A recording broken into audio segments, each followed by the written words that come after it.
വേറെ ഈ പോസ്റ്ററിൽ ബിനോടി പോലിന്റെ എന്റെയും മഞ്ജുവിന്റെ ഒക്കെ പടം പതിക്കാത്തത് നിങ്ങളുടെ കുഴപ്പമോ ഡയറക്ടറുടെ കുഴപ്പമോ? അതുകൊണ്ടല്ല നമ്മളെപ്പോഴും ഇതിന്റെ സെൻട്രൽ ക്യാരക്ടറും ഹീറോ ക്യാരക്ടറും ചെയ്യുന്നവരെയാണ് പൊതുവെ ഫസ്റ്റ് ലുക്ക് പോസ്റ്റർ ഇടുക. As far as my knowledge is concern ഇതിന്റെ ഫസ്റ്റ് ലുക്ക്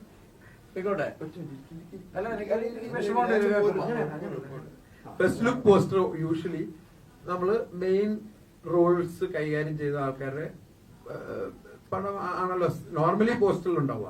എല്ലാവരുടെയും നമുക്ക് വെക്കാൻ പറ്റില്ല. പക്ഷെ അതിൽ ഇനിയുള്ള സെക്കൻഡ് പോസ്റ്റേഴ്സ് ഒക്കെ ഓൾറെഡി ഞങ്ങൾ ഡിസൈൻ ചെയ്ത് കഴിഞ്ഞു.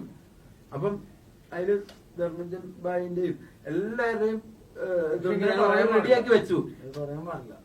മനസ്സിലായില്ലേ? ഞാൻ മെയിൻ സ്ട്രീമില്ലാത്താണോ, മഞ്ജു മെയിൻ സ്ട്രീമില്ലാത്താണോ, ബിനുവാടിമാര് മെയിൻ സ്ട്രീമില്ലാത്താണോ? അങ്ങനെ പറയരുത്. മെയിൻ സ്ട്രീമിൽ ഉള്ള ആൾക്കാരെന്ന് പറയുമ്പോ ഞങ്ങളാരായി? ഞങ്ങളിവിടെ വന്ന് രാവിലെ തുടങ്ങി രാത്രി വരെ ഈ ഇന്റർവ്യൂല് ഞങ്ങൾ വന്നവര് മണ്ടന്മാരും ഈ വരാത്തവര് വലിയ ആൾക്കാരുമായോ?